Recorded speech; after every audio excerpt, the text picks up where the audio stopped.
Friends, life of প্রদীপে চ্যানেলে তোমাদেরকে আরও একবার স্বাগত। আশা করি তোমরা সকলেই ভালো আছো আর আমরাও ভালো আছি। এখন আমি চলে এসেছি ডিনারটা রেডি করার জন্য। তো ডিনারে ভাবলাম যে বাঁধাকপির তরকারি করব।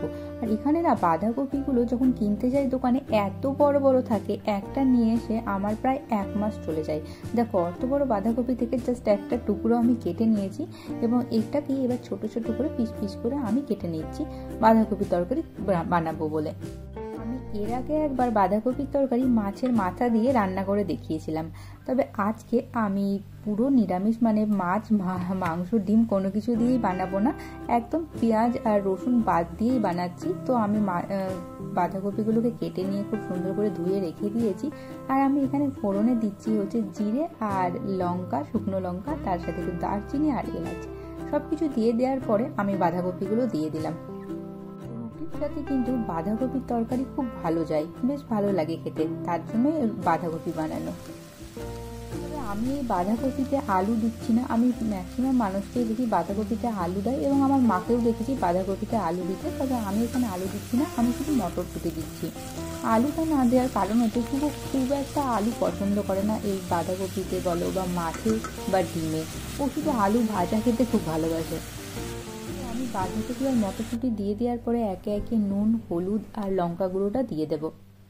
আমি যে এখন মানে বাঁধাকপিটা বানাচ্ছি যে প্রসেসে, এই বাঁধাকপিটা খেতেও কিন্তু শুভ খুব ভালোবাসে আর আমার তো অবভিয়াসলি ভালোই লাগে।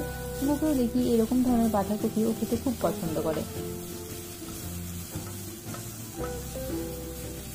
পরে আমি একে একে জিরে গুঁড়ো আর ধনে গুঁড়োটা দিয়ে দেবো।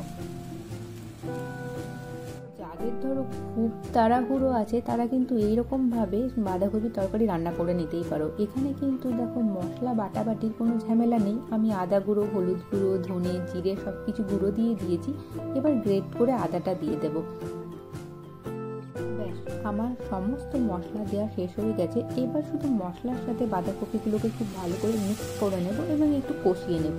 কষিয়ে নেওয়ার পরে সেদ্ধ হওয়ার জন্য আমি একটু জল দিয়ে দিলাম। জল দিয়ে কিছুক্ষণ নাড়াচাড়া করে ঢাকা দিয়ে দেব। 10 থেকে 15 মিনিট মতো আমি ঢাকনা দিয়ে রেখেছিলাম। তারপরে ঢাকাটা খুলে দেখছি যে খুব ভালোভাবে কিন্তু আমার বাঁধাকপিগুলো সেদ্ধ হয়ে গেছে।